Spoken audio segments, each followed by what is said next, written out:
Salve, salve família, aqui quem fala é o Lutz do canal Cortes Podcast e no meu primeiro mês monetizado eu já fiz $3.000 só seguindo o que esse cara fala no curso dele. Então se você quer ganhar dinheiro com internet e YouTube sem nem precisar aparecer, confere o primeiro link na descrição. Mas desculpa perguntar, mas você acha que o inimigo é o Bolsonaro ou o Bolsonaro é um sintoma do inimigo? O Bolsonaro é tudo que ele representa como inimigo. Ok, eu entendo que o Bolsonaro é uma figura que é facilmente desprezível, entendeu? Mas o quanto ele é realmente a causa do mal completo? Porque, pô, não dá pra gente negar que o Bolsonaro é um novo fato na nossa vida. Tipo, até pouco tempo atrás ninguém sabia quem que era esse cara. Ele é um novo fato de velhas ideias. Mas, ok, mas de onde vem essas velhas ideias e como a gente chega... Porque só tirar o Bolsonaro não vai, infelizmente, por mais que eu gostaria, solucionar o problema enraizado do nosso país. Como que a gente chega nessa solução? Tipo, quem que, por exemplo, o Lula, ele é essa solução? Porque, infelizmente, eu não enxergo. Não porque, cara, muitos defeitos o Lula tem e tal. Mas um fato que a gente não pode negar é que ele é uma figura polarizante, assim como o Bolsonaro, entendeu? Será que o Brasil não tá meio que cansado dessa parada? Vocês enxergam, por exemplo, o Ciro Gomes como uma possível terceira via? O que vocês acham da terceira via? Deixa eu te falar, Monark. Pessoal, essa história da polarização, quer dizer, o Brasil é polarizado há 500 anos, velho. O Brasil você não tem como poder esperar que uma sociedade que tem o nível de desigualdade que a gente tem, que tem o abismo que a gente tem, vai ter uma política igual a da Dinamarca, da Suécia, da Noruega. Não vai ter. Seria uma utopia. Não vai ter. Então, o problema não é exatamente a polarização. O problema é quando a polarização se desdobra em intolerância, em ódio, em incapacidade de escuta. É quando você trata o teu adversário como se fosse o inimigo. Não acontece? Mas, bicho, é muito diferente. Você querer colocar... Eu não concordo que é muito diferente. Eu vou te dizer qual é a minha opinião. Você querer colocar o Lula e o Bolsonaro como duas faces da mesma moeda... Será cara, que não é? Cara, o Lula governou o Brasil 8 anos. Uhum. O Lula tentou dar golpe. O Lula falou em AI-5. O Lula falou em fechar o Congresso. Mas o Lula falou em fechar o Supremo. Dele. Não, tudo bem, cara. Você pode... É que tipo... Você pode encontrar... A moeda não vai ter os mesmos valores dos dois lados. Mas deixa eu te falar uma coisa, cara. Um campo é a democracia. É você poder conviver com o diferente, tolerar o diferente. Outro campo é você querer aniquilar o diferente. Claro. Não dá pra você colocar isso no sinal de igualdade. Mas é que eu não consigo não tem pôr sinal de igualdade no campo da democracia, tá ligado? Como não, cara? O cara governou, o cara perdeu 4 eleições. Mas é que às vezes eles falam umas merda, igual o Bolsonaro. Cara, tipo, ele falou que o ditador não sei o quê, comparou Nicarágua. com a Merkel. Mas deixa eu te falar uma coisa. Mas é foda isso. Mas deixa eu te falar uma coisa. Claro. O cara perdeu 4 eleições. E ele foi pra casa lamber a ferida. Mas será que ele não tem toda golpe. Assim como o Bolsonaro, ele não tem poder, toda golpe. Né? É porque o Bolsonaro, ele é burro. Vamos concordar nisso. Então, as estratégias burro deles... ele não é. Se ele fosse burro, ele não seria presidente da República se ele fosse burro. Não. Né? Ele é esperto. Mas ele não é inteligente, no sentido que, pô, ele não tem um conhecimento abrangente de mundo, ele não entende o que está acontecendo, ele não tem um pensamento abstrato, mas complexo, mas ele tá tem ligado? gente no entorno dele mas que as tem. pessoas só querem lamber o saco dele. Senão ele Mas não teria ganho mas a ele presidência da só quer lamber o saco República. desse filho da puta. Tudo bem, bicho. Puxa-saco tem em todo lado. Mas onde eu quero chegar? Tá? Pessoal, o governo do Lula teve virtudes e teve erros. Teve. Né? Eu acho que você... Eu defendo... Eu vi que o meu companheiro de partido, o David, esteve aqui junto com, com o Glenn, o Glenn na segunda-feira, colocou a posição dele. O PSOL, partido que eu faço parte com orgulho, tem pluralidade, tem diversidade. Mas ele fez críticas ao pessoal. Eu sei. É disso que eu vou falar. O PSOL tem pluralidade e tem diversidade. Né? E é assim que deve ser. Um partido tem que ter várias opiniões, não pode ser pensamento único. Né? A minha posição é que nós temos que trabalhar o máximo possível, fazer o que for possível e impossível para o ano que vem acabar com esse pesadelo chamado Bolsonaro.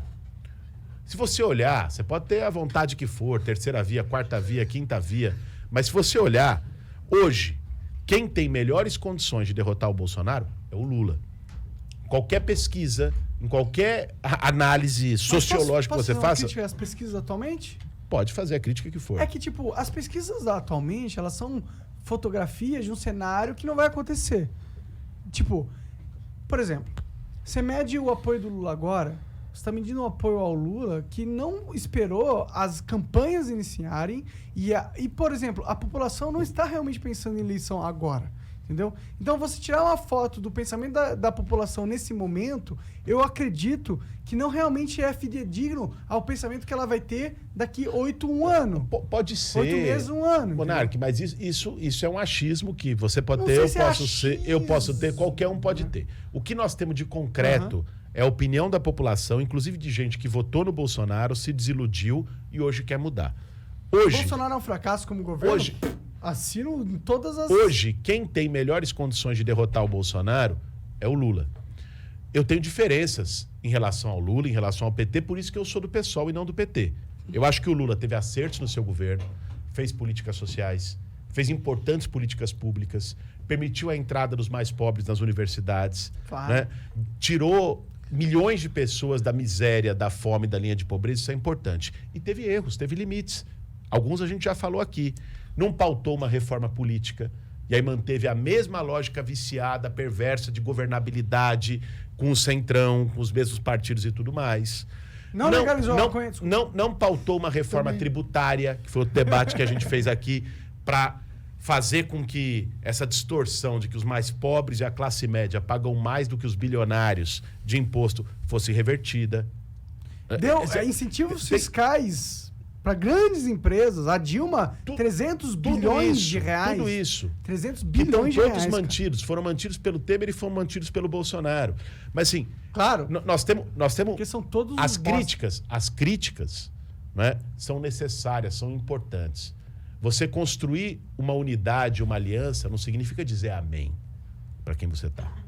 Agora, hoje, olhando o Brasil do jeito que está, devastado, destruído, eu acho que a melhor condição que a gente tem para derrotar o Bolsonaro hoje é o Lula. Mas será que não... Será que... É porque o Lula, pra mim, parece uma volta ao passado. Porra, me dá esse passado de volta, papai. Mas você... Me deixa meus manos construir empresa de novo. Mas O mano que era pedreiro poder gerar emprego para 10, 15 quanto essa sua pessoas. percepção é do Lula e quanto é do contexto do Brasil, que é muito maior que o Lula. É muito maior Mas que o é o Lula. Brasil que o o Lula país trouxe, é muito né, maior irmão? que qualquer político, que qualquer nome, Claro, que qualquer com liderança. certeza. Cara, mas o brasileiro Monark, que construiu o crescimento econômico, eu não consigo atribuir isso ao Monark, Lula. pera um pouquinho. Aí, de repente, o brasileiro desistiu de construir o crescimento econômico na época do Bolsonaro? Mas e o contexto global não existe? Não, Ele não afeta? óbvio que existe. Você tem razão quando você vai lá e diz, olha, num determinado momento o preço da commodity está lá em cima, tem melhores condições. Agora, você não tem razão quando você ignora o papel do governo e dos governantes para produzir crescimento econômico e para mudar a realidade. O papel do governo Bolsonaro no eu Brasil não digo foi de que eu destruição e não de construção. O papel do governo Lula foi outro. Na vida das pessoas. Pergunta, o que vocês acharam dos R$600 que eles distribuíram na hora da pandemia? R$600. Primeiro, vamos colocar as coisas como elas são. Primeiro, a proposta do Bolsonaro e do Paulo Guedes era 200 e não 600. Foi para 600. Todo mundo sabe disso, é Sim, público e eu notório, concordo. certo? Foi para 600 por conta da pressão da oposição dentro do Congresso Nacional. Esse é um ponto. R$600 foi importantíssimo. Apesar de não ter sido a ideia do Bolsonaro, a obra do Bolsonaro, foi importantíssimo ter o auxílio emergencial e salvou gente da fome, da miséria extrema durante a pandemia. Mas agora, você o admite Bolsonaro... que, apesar dele ser um merda, nesse sentido, foi legal. Então, cara, mas não foi vamos dizer assim, não era a opção dele, não era o que ele queria. Ele foi coagido pelo Congresso Nacional a fazer isso. Mas que é ele poderia ter Congresso. negado. Tá, Tipo, então eu vamos- entendo. O Bolsonaro... Cara, eu não tô defendendo o Bolsonaro, mas eu também não posso considerar ele um cara que só errou, porque teve esse auxílio, Mas, ele Monark, poderia ter impedido... ó, Não Vou podia falar. ter impedido, Não podia. Monark. Ó. Não podia ter impedido, porque se ele vetasse, o Congresso podia derrubar o Mas não foi veto. ele que propôs o de 200? Na minha visão, ele fez Propôs sob a tanta. pressão, o Congresso podia aprovar. Na minha visão, ele fez tanta merda que chegou um momento que os caras falaram: peraí, interdita e põe alguma coisa pro povo, velho. Tá ligado? Porque esse cara tá doido, velho. Se ele tivesse criado alternativas junto com o governo de São Paulo, junto com a prefeitura, bababá, independente de cada um com os seus poderes, mas se ele tivesse criado alternativas paliativas ali pro problema, que é o que um governador, um presidente, um prefeito tem que fazer, Porra, não é gestar para a população? Então, falando, vai vir uma pandemia. O que nós vamos fazer? Puta, as pessoas vão ficar um ano em casa, velho. Será que vão ficar? Não, não vão. Vão trabalhar sem máscara, vão se contaminar, vão morrer. Não, não. Elas vão ficar um ano em casa. Então, vamos fazer algo para elas poderem ficar em casa. Esse é o poder da gestão do poder. Né? Tem outra, e não foi feito. Aí o cara tem que fazer o quê? Dar o dinheiro para poder... Não quer dizer que ele é bom porque ele deu dinheiro. Ele gerou demanda. Fez. Só uma outra coisa. E que, tipo, essa política foi acertada, na minha opinião. Ele acertou de ter implementado. Monark, ele cortou o auxílio emergencial quando o Brasil estava entrando no pior momento da pandemia, que foi no início desse ano. Aí é um erro. Ele cortou 400 mil pessoas do ROAS. Sabe qual que é a verdade? Ele cortou 400 mil pessoas numa conta. Ele fez uma conta para baixo, Monark, que ele fez assim, ó. Na mesma casa, 2 pessoas aposentadas não podem morar. Frup, tirou 35 mil pessoas na primeira semana. Então, assim, numa conta, o Estado, ele assassina, mano, as pessoas. Porque o cara tá lá, paralítico numa cama, ele mora com a avó é aposentada. O Estado hoje do Brasil é assim. O Brasil hoje, ele fala 2 aposentadorias no mesmo lugar, não pode. Então, no mesmo barraco, uma pessoa paralítica o que não faz e uma pessoa nenhum. Aposentada não pode morar, Igor. Porque tá ligado? É isso que ele construiu, mal. Mano. Então, a lógica de quem se aposenta é se unir. Não, portanto, é morar na mesma casa. O que produziu ele isso, Monark? O que produziu isso foi a reforma da Previdência. Aprovada essa reforma foi uma merda. O Bolsonaro só aprova coisa merda. Ele aprova um monte de coisa merda. Você quer que eu defenda o Bolsonaro? Eu não consigo. Porque ele é um merda. Mas a questão não é... Posso ir embora. Acabou o programa. Obrigado. Resolveu? Resolveu. Cara, o Bolsonaro é o cara que todo político hábil queria ter a oportunidade que ele teve. Sim. Ele tinha a população com ele. Sim. Ele tinha um Estado que... Ele vendeu uma imagem que ele não executava, que ele não era aquilo. Ele conseguiu ludibriar por uma mídia, que é o WhatsApp, que não era uma mídia fácil de manipular. Ele manipulou, ele conseguiu vender a ilusão, as pessoas compraram, só que ele não é isso. Ele é o grande fake news do Brasil. Mas ele é a grande mentira. mentira. Tem outra vez. Você falou de terceira via. Eu vejo muita gente que fala de terceira via, que na prática, Monark, que é a mesma política do Bolsonaro, só que com alguém mais engravatado, alguém que saiba comer de garfo e faca, alguém que seja um pouquinho mais civilizado, alguém que não fale tanta groselha, que não constranja tanto. Comer de garfo e faca A verdade é essa, cara. Você vê um debate em torno de terceira via, não estou dizendo generalizado, não. Claro, porque... Mas assim, você vê um debate em torno de terceira via que fala, porra, essa política do Guedes, do Bolsonaro, tá boa. A política que levou 19 milhões pra fome no Brasil. Sim. Tá boa. Mas o Bolsonaro fala muita merda. É muito rude. Muito rude. Aí quer um Bolsonaro recalchutado, limpinho. Você acha que esse é o Sérgio Não Moro? vira. O Sérgio Moro é um Bolsonaro que sabe comer de garfo e faca. Que a mídia tá vendendo agora. Tá chamando o Sérgio Moro de esquerdista. Não.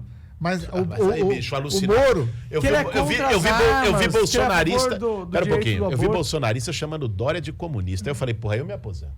Se o Dória entrou no meu time, bicho, aí fudeu, vambora. Ó, eu vou falar pra você, o Moro tá sendo vendido tão lindamente na mídia que dá até nojo, velho.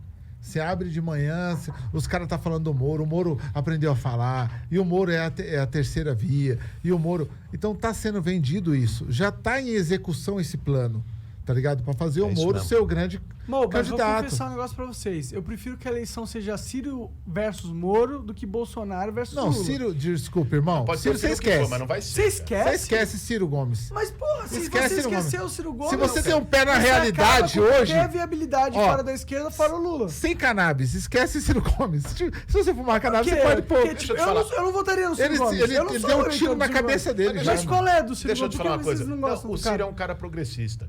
Só que o Ciro cometeu um erro. Na minha opinião. Vou dizer aqui a minha opinião, não sei qual que é do Ferrez. Até respeito o Ciro e tal. Só que ele cometeu um erro brutal, cara. Que foi o erro justamente de, por um cálculo eleitoral, igualar Lula e Bolsonaro. Então ele dá uma porrada no Lula, xinga, e depois xinga o Bolsonaro. Por quê? Porque o que o Ciro quer? Disputar um eleitorado de classe média que já desembarcou do Bolsonaro, mas que é antipetista. Mas não é inteligente isso? Não está funcionando, né?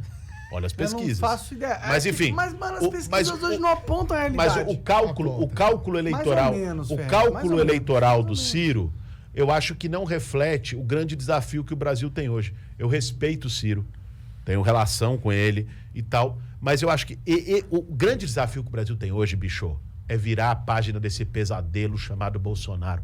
Ponto. Mas, pô, eu votaria Ponto, cara. no Ciro versus o Bolsonaro, mas eu não votaria no... Se fosse Bolsonaro versus Lula, eu absteria. Ó, eu vou falar pra você uma Eu verdade. absteria. Eu falei assim, mano, Vou falar o pra você mundo uma tá verdade. louco, ele tá me impondo opções malucas e eu não vou escolher quem vai pôr no meu cu.